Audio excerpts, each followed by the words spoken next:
გვიან ღამემდე იკითხებოდნენ ვაკის პოლიციაში ის პირები, რომლებიც რესტორან ლატრუფეში მომხდარ ჩხუბში მონაწილეობდნენ და ისინი, ვინც ამ ჩხუბს შეესწრნენ.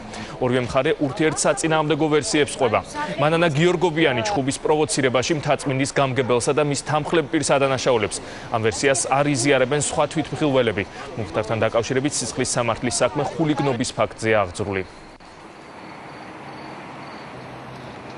მოხდა თუ შეგიძლიათ? არა, მე კარგი. მთაწმინდის გამგებელი სისტემატიურად მოდიოდა ჩვენს სუფრასთან, მის ამფსონთან ერთად. ხან გამარჯობით, მერე ხან ცოტა თავხედურად, მერე ჩვენს მეგობარ გოგოს უშნოდ გაედო, მერე ბიჭებს უშნოდ შემოარტყა მხარზე ხელი.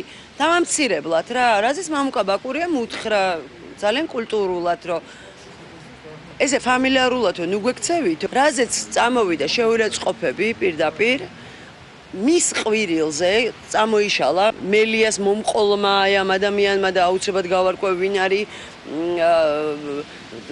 ყელით მათრია. აღარ მეგონა თუ საქართველოში როდესმე გავიგებდი ესეთ სიტყვებს, რომ ვინმე მანანა გიორგობიანის მიერ თურმე ვაკე მისი ტერიტორიაა მხოლოდ და ვერაა მისი ტერიტორია და ჩვენ არ გვაქვს უფლება რომ იმ ტერიტორიაზე საერთოდ გავისეირნოთ ან კაფეში დავსხდეთ, არავისგან არ ყოფილა შეურაცხყოფა და ესეთ ფაქტს არ ქონია ადგილი.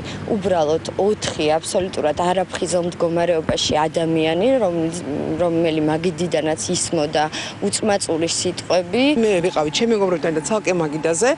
მე დავინახე პრეზიდენტის მაგიდაც, ეს ვან მერაბიშვილის მაგიდაც, ესენიც რომ შემოვიდნენ, ესეც დავინახე და რომ გამოვდიოდი, დავინახე კიდე მელია.